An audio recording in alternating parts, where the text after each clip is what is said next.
Welcome back to Wrestling World.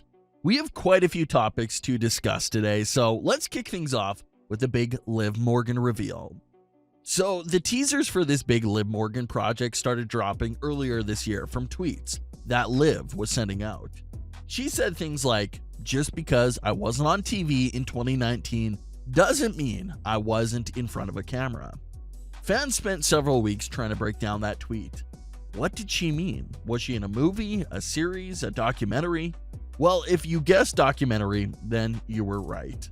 This big project that she's been working on for well over a year now is in fact a WWE Network documentary called Live Forever. Obviously, the lead and main focus of this network special is Liv Morgan.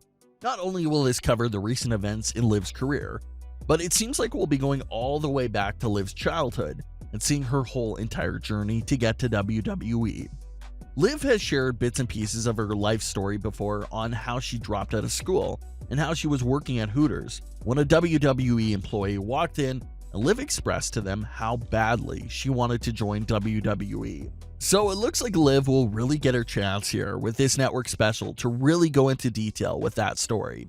Not only her life story, but telling by the trailer, WWE has a lot of never-before-seen footage from 2019 when Liv Morgan was getting ready to make her big return. This network special will feature behind-the-scenes footage of the promos and photo shoots that Liv Morgan was doing in the bathroom leading up to her big return. We'll also get to see behind-the-scenes footage of the night that Liv Morgan returned during Lana's wedding. The trailer shows Paul Heyman greeting Liv Morgan as soon as she got backstage that night of her return. So there's going to be a lot of interesting never-before-seen footage like that on this network special. So it'll be really interesting to see some of that backstage footage that WWE has been holding on for all this time. Basically a year of holding this footage from the public. Liv is excited for it, and even all the WWE superstars and fans are excited to see this documentary when it's officially released in a few weeks. Liv Morgan has just scored a big win to be on Team SmackDown, so her journey and comeback story is still going strong. SmackDown Women's Champion Sasha Banks has even expressed how much she truly wants to work with Liv Morgan, do something special since they never really worked together. So who knows? Maybe Liv Morgan has a big women's title match coming up here in the near future. We'll have to see what's next for Liv Morgan, but keep your eyes out for that documentary that's coming out soon.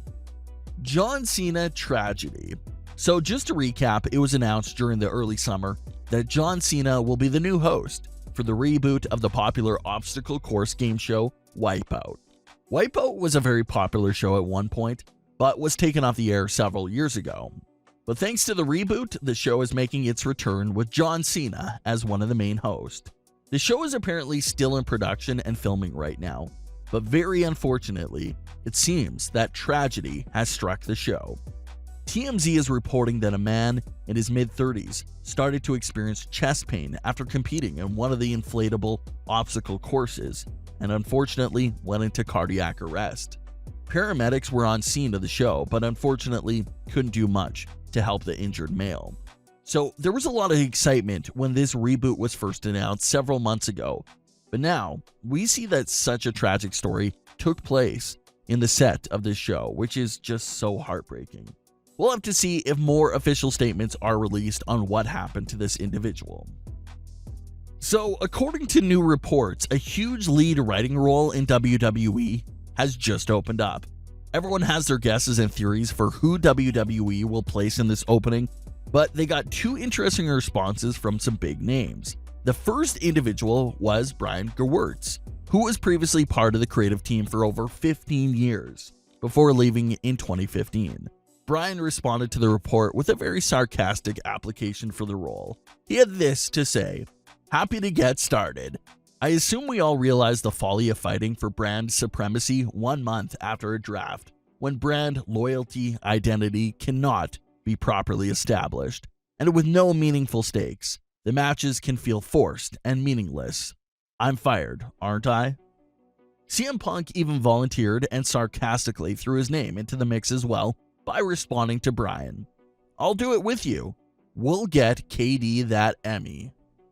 So obviously they're both joking about taking on that lead creative role, But I did like what Brian mentioned because this has been something that a lot of fans have brought up. That's the question of what's the point of Survivor Series? One of the most recent Survivor Series matches that really felt special and memorable was back in 2014 with Team Cena versus Team Authority. The Authority's power was on the line. Sting made his debut. Ziggler was the sole survivor for Team Cena.